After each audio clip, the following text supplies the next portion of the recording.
What's going on? This is Zach Adelstein with DFS Army, and today we're going to be going over the Draftkings Thursday Night Slate for Week 1 in college football. We're coming off of a great Week 0, some really nice games. Vanderbilt blew out someone, which I did not see coming. I thought they would do nice, but not like that. Hawaii just looked awful. We also had a really good game with Nebraska and Northwestern, and now we really move in some really good games. We have some good conference games on Thursday night, have some FCS teams which aren't the best. But we really have a nice big slate here to go over. I'm going to go over some of my plays today. If you want my full list of plays, you can always get that over at DFS Army, where we have our domination station optimizer, which really does well. Some of the top projections in the business and a really easy tool to use. We have our cheat sheets every week. We have our Discord where you can come chat with coaches and me all the time. So yeah, let's jump right into this slate. First, I want to go over some of the spreads, some of the better teams to target here. There are, like I said, a lot of FCS schools here, so there will be some blowouts. I want to start off with a Power 5, Group of 5 game, that Tennessee-Ball State game. Tennessee has a team total over 50. There's a 68 total with a 33-point favorite for Tennessee. I think that's a great place to target here. Another school that some people might not be targeting, but I think will be a really good spot to hit will be Northern Illinois. They have a team total over 43 against Eastern Illinois, against FCS school, and I think it could be a place that's overlooked. Minnesota has a nice total here, has a nice team total with a 37-point favorite over New Mexico State. We saw that New Mexico State had some issues last week against UTEP. Against Nevada. And yeah, let's jump right into this slate. There's a lot of moving parts here, a lot of places to hit. And yeah, so starting off at quarterback, let's go over here and look at the top and go from there. We have Jake Haener, who's come back to Fresno State. He's been there, it feels like forever. I think it's his third year starting. Has a few new toys to play with, and he's the most expensive quarterback here. I don't love his price here, but this is a great spot. Last year against Cal Poly, put up 47 DraftKings points in week 3, and he has the potential to get similar results, really put it up here. One thing that kind of I'm hesitant about is he only had 2 rushing TDs all last year. They were both in this game, and they were on like 3 rushes for 11 yards. So it's not like he really gets that regularly, so he could lose some production there. But I do think this is going to be a blowout. It is the late game. It could get overlooked. And I do think he's a great GPP piece, and I think he's fine in all formats. Moving on down, you have Hind Hooker here. He is great. There's not much else to say about him. He is, once he took over that starting position last year for Tennessee, he really took off with his legs and his arm. They're going to air it out a ton. They love to run that really quick offense. And Ball State just doesn't have a good defense. Like we said, Tennessee has a team total over 50, and he could get his 10 carries here. I don't think he's going to get his usual 10 carries here. I think this is going to get out of control by middle of the third quarter, and they will get Milton some looks at the backup. But I think even in those, even if he gets 3 quarters here, he could put up 35, 40 fantasy points easily. Griffis is someone I really want to look at. It's an interesting situation. Sam Hartman's out. He's had blood clots and potentially out for the year now after having some surgery. Griffis didn't have a lot last year that he really got to get into the game and do. You can see he had 2 attempts last year, so there's not much to go on. But we know this offense. This offense is going to throw the ball a ton. It's going to air it out. It's going to be quick pace. They're going to have a lot of plays. So this is a spot I want to look. I think for GPPs more than cash. They get to go up against VMI, Virginia Military Institute, an FCS school that's not great. And this is just a nice spot. Again, I do think he will be high owned. Everyone knows this is a good spot. He's going to project well everywhere because of the offense, because of the other weapons he has. But I do like the spot. I don't trust him for cash, not at this price especially. We don't know what he's going to do there. Another new quarterback to look at that I want to go over is Brady Cook. A lot of the skill positions have turned over at Mizzou. They lost their quarterback. They lost their running back. They lost several of their receivers. Their depth chart has oars all over it. And Connor Bazelak went over to Indiana. Louisiana Tech last year was bottom 15 in pass defense and scoring defense. And Cook did play last year in the bowl game against Army. Showed he can use his legs as well as his arm. We pull that up from last year. You can see he had 24 DK points last year, threw it 34 times. Also used his legs. I really like that he can get some rushing touchdowns. And I think he's a decent play here, decent price for that higher mid-range guy. Again, for me, it's a GPP at that price. I'd much rather pay up a little bit and go up to Hooker for 1,000 more if I'm going to hit that. But I do think he is in play for GPPs. Another new piece, it's the theme right now, is John Rhys Plumlee. Moved over from Ole Miss to UCF, where he's going to be the starting quarterback. This is a guy that runs the ball a lot. He was receiver last year for Ole Miss. In 2019, he actually was the backup at Ole Miss and got in 8 games, ran the ball just as much as he threw the ball. So he's going to run the ball a lot, and we need to watch that.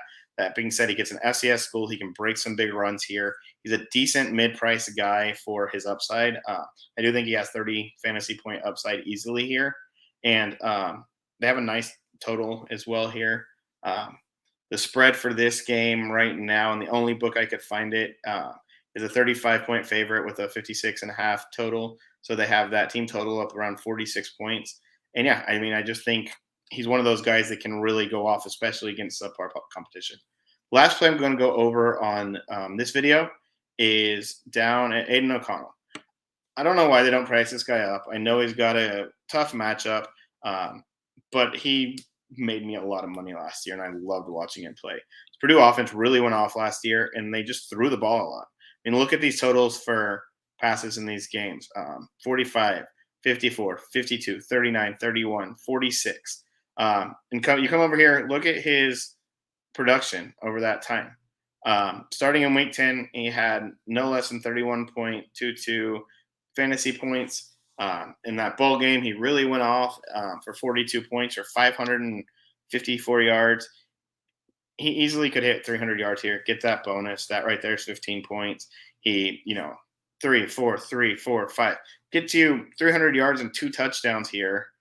He's going to get you, right there, that's 27 Draftkings points. He's going to throw the ball a lot. He's going to have volume. And they didn't price him up. They left him around 6K. He's good in all formats, even with this tough matchup.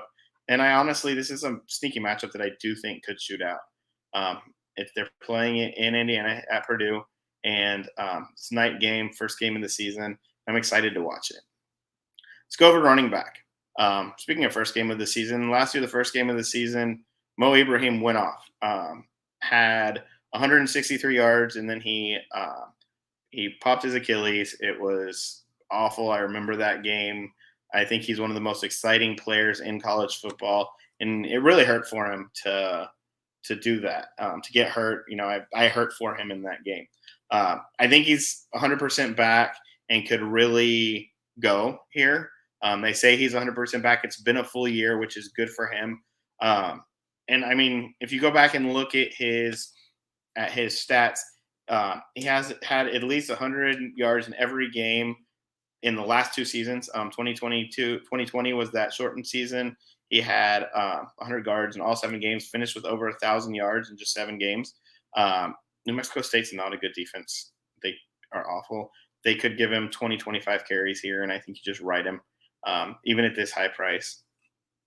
Now I want to go down to Jordan Mims. Mims is taking over for Ronnie Rivers, who's now in the NFL. I think he's trying to get a spot with the Cardinals. And this is another team that will really use their backs out of the backfield to catch the ball. Mims could get 15, 20 carries here. Last year, Ronnie Rivers really took off in several matchups. I do think they'll rotate some running backs here in their blowouts last year against subpar competition. They did really start rotating all of these spots. So I do want to keep an eye on that. But I think this is a great spot for him and a decent price for him as well. Going on down, Jabari Small really took off last year. He took over this lead spot for Tennessee. I think they're going to feed him. Most projections have him up around 100 yards here. He has a ton of upside against this Ball State team. They have to account for the quarterback runs as well. so he gets a little bit more open room and he can bust one. I mean, he could really bust two here. I mean, I think he is a high upside play. Moving on down to Richardson, who's going to be starting for Oklahoma State now. He is 7,200 here and could get 30 carries. This is a team that loves to run their workhorse running back into the ground. Mike Gundy has said he wants him to be a workhorse back. And this is a team that in the past few years has literally run their starting running back for 20 to 30 carries every week. I do think Central Michigan can keep it a little bit close, which will help us here. And there's a new defense at Oklahoma State, which I think they can score on, which, again, will help us here. We need them to keep this close for Richardson to make value. But at 7,200, I think he's in a great spot here to be your top running back if you want him to be. The last play I really want to skip down to here, if we can, is Singleton, who is stepping into as a true freshman to Penn State.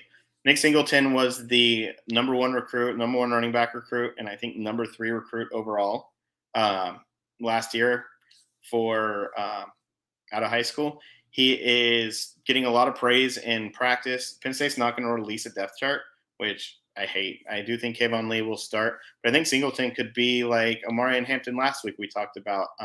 Comes in late, gets some big plays, really gets going, just takes that rollover. He's 4,700, so he's not dirt cheap, but I do like this spot for a GPP play, for a pump play that pivots away from what everybody else is thinking about. Let's move on over to wide receivers. So at the top of the wide receivers is Cedric Tillman.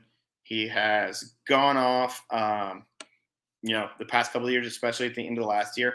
I don't love this price for him. Last year, he became a little bit touchdown dependent. Not that he had any bad games, but the fact that in each of his last 7 games, he had at least 1 touchdown. He had 3 in the last game. He did seem to find a really good connection with Hooker late in the season, as he had over 10 targets in 3 of the last 4 games. But at the beginning of the season, they really didn't get that much. Over the entire season, he only averaged 7 targets a game. So it's a little bit expensive for a game that I'm not sure he'll play the whole thing. And I do think they want to get some of their newer parts involved, and we'll go over one of those later. But I do still think he's fine for GPPs, and he's a decent play overall. A.T. Perry is also kind of an unknown to me. He has a great matchup. We know they love to feed him. We know they love to feed this offense and throw the ball a ton. But I don't know what they're really going to do here with that new quarterback.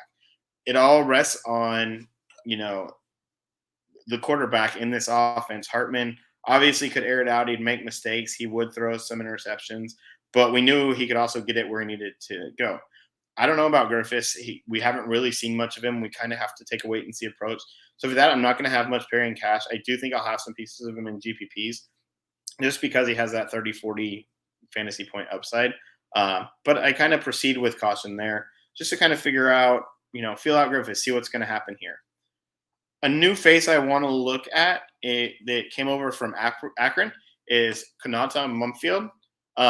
He had some great games last year. He has a big body, big frame, and he is looking at possibly taking over that slot role and getting a ton of targets. He's been compared to Adelstein. I don't really want to say he's going to take over for Adelstein because this is a new offense with new offensive coordinator. It's going to be a lot more of a pro-style offense here for us to watch. So we do need to kind of see what's going to happen here. But I do like that spot for him. Going on down, there's a couple of Penn State receivers I want to take a look at. I do think they're going to have a better passing game this year. And Parker Washington was the number 2 receiver last year and was, I think, 6th in the Big Ten in total receiving yards, even being number 2 to Josh Doctson last year. I do think he steps into that number 1 role, even though they're not moving him out to the outside where Dawson was. We know that Sean Clifford has a decent connection with him. He knows what to do. And again, I think this game could shoot out. I think this game could definitely play to the over. Another spot I want to look at on this slate at Penn State is Tinsley. Mitchell Tinsley comes over from Western Kentucky, where he was the number 2 back there. He had some huge games last year. I mean, you can come and look at some of these numbers and see just how crazy he could go. And that offense was also crazy. But he's taking over that Dotson role. He's going to be the outside big receiver. He's a big guy. And they really want to use him and get him involved there. his props on the sites are actually higher than Washington's. So I at this price, I think he's a great mid-price play. He's one of the best mid-price plays on the slate. Um, Finally, I want to go down and talk about a value guy that is definitely GPP pay because we have no idea what he's going to do. But Brew McCoy. Brew McCoy has bounced around. He's committed to Texas, left there, went to USC, had some off the field problems. Really hasn't played much anywhere. He has had some issues. He just got certified to get his transfer last week, I believe. So he has been practicing, but it was unknown if he was going to play here. I think they want to get him involved. He was the number one athlete and a top 10 recruit out of high school in 2019 when he came out. Um, he has, I think, unlimited upside if he can get his off the field stuff together. And in this offense, he could be huge. He could really take off. So I'm going to have some shares of him in GPPs just to kind of see what he does. I think he can really be one of those big boom guys that goes off and wins you a GPP. All right, that's what we're going to go over for today. I know it's not a ton of picks on all the sides, but I do want to get you over to DFS Army. Come check us out. Like I said, we have our cheat sheets. That cheat sheet's probably going to have, 10, 15 plays at quarterback, a lot more than that at receiver where we need more plays to get that lineup filled out. Just have notes on everybody, have some ratings on everybody, let you know how we feel about them. Just some, let you get a feeling for them without having to dig in and do all the research that we're doing for you to give you a quick update on that. You also get our domination station, all of our projections like we talked about. And then you get all of our other sports. We're huge in NFL, NHL, NBA. We have some of the top NASCAR and MMA players in DFS. So come check us out. Hope you have a great week. We'll be back with a main slate breakdown later this week, and we hope you have a great week one.